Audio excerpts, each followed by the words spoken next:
Guys, there's a new game-changing way of defending which pro players are using, which will instantly improve your defending. Now, as you know, with the normal jockey system, the left analog stick, it runs too slow. Use L2, R2, people say it runs too quickly. But there's a new one now, or people say it's new, where you hold the R2 button, but you depress it like a gas pedal in your car.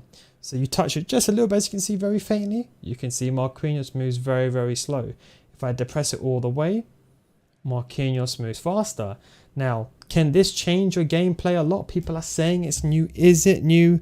Of course it's not new. I've been mentioning this for years. In fact, if you're part of the Patreon, I might as well plug the Patreon series. I actually have 4 videos where I explain this in full detail, because there's actually 4 methods of the running jockey. So no, it's not a new system, but pros have always done it inadvertently. I just want to show you just a quick example from last year that I recorded actually. I'm just going to show you this in the background. If you're part of the Patreon series, you can see this in full detail. Link will be down below in the description. So what you want to do is basically, this from last year, the logic is fine. It's the analog sprint. Now I'm just going to show you an example here. You can see when the R2 button is depressed, depending on how you use the R2 button is how you can influence the speed. So no, this is not a new method that people are saying. People think this is new. It's not new, it's been there for years. But why don't pros use it? Now, I think pros use it, but inadvertently use it. They don't think about it. In fact, this is not the best way of defending. It technically is, because it gives you more control. But the problem is, most players, they don't depress the R2 button all the way. And for like a non-elite player, and I mean like a proper elite player, I'm not saying like, I'm talking about 15, 16 wins, you're getting pretty easily. And above, it's easy to use, but otherwise it's very, very difficult. Now, the reason why I say this to you is, look, there's 2 methods. The one method is just the L2 button. This is useless. You should never use this button by itself. I never use the L2 button when I'm defending, ever. People ask me, oh no, you don't use L2. Of course I don't. It's the worst jockey ever. You run at 1 speed. Can you imagine if you're driving a car and you turn a corner? Imagine you're on a race and you're driving at 30 miles per hour around the corner and you're going on a straight. You're going to lose the race, aren't you? The running jockey is you run at 100% speed. People go to me, oh, but Neil, this is too fast. But that's the thing. Use your left analog stick to control it. Look, you can see, look, if I edge my left analog stick and then I extend it all the way, and this is how pros defend. Now, I've analyzed pros gameplay. When the Foot Champions channel came out, a lot of pros do this without thinking. They may still use the L2 button inside the box, but as I've always told you from day one, this is the correct way of defending, because you could, for example, take the corner at 30 miles per hour, then you can go to 100 miles per hour. Now, let's say, in theory, let's just say your opponent, for example, is running at, let's say, 70 miles per hour. How do you match your opponent if he's running at 70 miles per hour? I'll explain to you what I mean. I'm going to get my analysis tool here so I can show you. This is very, very important. Again, if you're part of the Patreon series, you'll see a full 1-hour video on this, almost like a documentary on this. But let's say, for example, this player here was running at 70% speed, okay? How can you achieve 70% speed? This is, let's say, 50%, and this is 100%. And that is why using this technique and going like this and like this is not effective, because you can't match the opponent's speed. But if you use your left analog stick to dictate the pace, this is how I defend in my videos. This is the correct way of defending, in my opinion, because you can accurately choose what speed you want depending on how you move your left analog stick, counter strafing, stuff like that. That's how you can move very, very quickly, and that is how I defend, like this. Now, the way that people are saying is the new way, again, it's not a new way. This has been around since day one. It's the analog sprint variation. You have to go to settings. When you go over to settings, and you want to make sure, go to game settings here, and you want to scroll down, and you want to make sure your analog sprint is on. Now, there's 3 reasons why this doesn't work for the average player. And I'm talking about even pro players struggle with this, because I've even talked about this with some of them. Number 1, you can't use classic control. I mean, so you have to use classic controls. If your R2 button is R1, you can't, because this is like binary, 0 or 1. It's going to be either on or off. It's a button. This is like a gas pedal in your car. You can put it to 50%, you can put it to 100%, you can put it to 70%. That is good. It can dictate your pace. But the problem is, when people are defending inside the game, they don't realize. And also the second problem you have is you're actually still controlling the speed with your left analog stick at the same time. So you can still hold it down all the way and control the left analog stick. So you're basically doing 2 variations of speed control. So imagine inside your car you had 2 gas pedals. That's effectively what's happening here.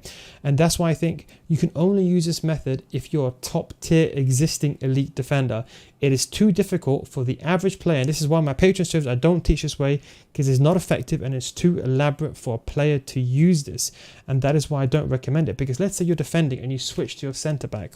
If you switch to your centre back, sometimes you might not depress the button all the way, and can you imagine inside the game trying to get used to this? It seems like it's easier, but it's much more difficult. But if you just hold them in together 100%, so the way that I do it, I'm just going to show you a quick example here. If you do it the way that I do it, and you're going all the way down here to analog sprint, turn it off. That way you can actually, you have only one gas pedal, your left analog stick, and that is where your thumb is going to be most of the time. It takes some time to get used to it, but once you get used to it, I'm telling you, one of my best features of me was defending, and it was simply because I could dictate the pace of the left analog stick. Remember I told you like 3 years ago the prediction was everyone's eventually going to change this way of defending. I've defended the exact same one since day one, and I think now, especially with the run and jockey, how you can't get away with it, because before, back in the day, you can really get away with it. Nowadays you can't. So I'm just going to show you again just some more footage over here. You can see when I have the ball, you can see the left analog stick depending on how much power that I apply. So I'm just going to show you here. This is a video from like 2 years ago that I made on the Patreon, but it still applies. But you can see when it's 100%, you get those movements. But you see there, with the jockey playstyle, the jockey playstyle is going to have the biggest help on you when you're defending. I'm just going to show you one more example as well, actually. This is the one that I use. Yeah. This video here. So I'm just going to show you some background. I'll get this video up over here for a second while I just set up this gameplay as well. So you can see, for example, in this one over here, if we look at this gameplay over here, you can see with the normal jockey, you're running too slow. And this is what I'm explaining to you. If you're trying to chase someone on a curve, you can't have one consistent speed. It just does not work. And you might say to me, but Neil, pros don't do this. Well, they do. I've actually analyzed pros gameplay and they do it, but they do it without thinking. That is why if you ask a pro, do you use this and then do you use the run and jockey and just a jockey to close down the speed? They will say no, because they don't realize they're doing it. But if they watch their own gameplay back, they will notice they're using their left analog stick to slowly control the speed left analog stick, but they don't realize it because it comes naturally to them. It's kind of like when you drive your car. You don't think about when you first learn to drive a car, when you turn a corner, you're worried you're going to cut the corner too much or you're going to go a bit too wide. But over time, you just get used to it. You can even do it one-handed, like how everyone does.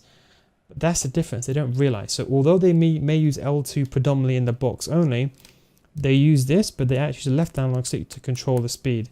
Now that is why I don't use the L2 button at all, and it's completely useless. People always laugh at me. Let them laugh. They don't. This is the truth though. You don't need to use it because you can basically replicate 0 to 100% range. And as I said to you, going back to the old example, if you're just using L2 and let's say you're running at 30% speed, for example, if your opponent does a skill like a step over boost and gets 100%, to go like this and like this is very hard, you see, because then if you're using analog sprint 1, which I'm saying, you have to basically match the speed and match the left analog stick. So you're doing 4 things at once.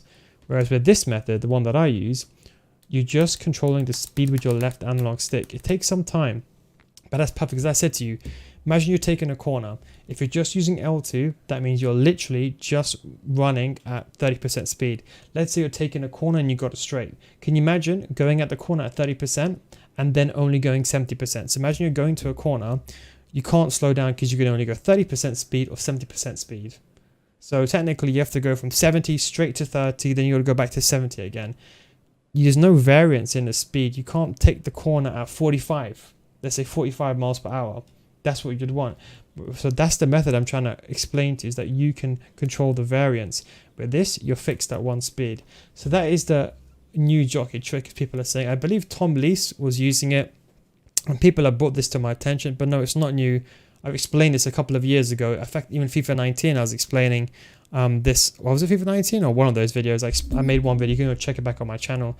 But if you're part of the Patreon series, you can see the full in-depth, including all 4 methods. This method, the run and jockey, and then if you want to use this one as well, which is like basically you let go of the R2 button when you need it. But that's what I said. The issue is you can't control the variance. At the end of the day, it's all about controlling the exact intricacies. Anyways, hope you enjoyed this video. That's just a quick example on jockeying. Don't forget, if you want to see, I said, more in-depth videos like that, patreon.com/NoGuys, links down below in the description. And yes, I would say try it out, but don't forget, I'd highly recommend the method I suggested, L to R2. Just use one variant control. Anyways, thanks for watching, and I'll catch you next time. Peace out.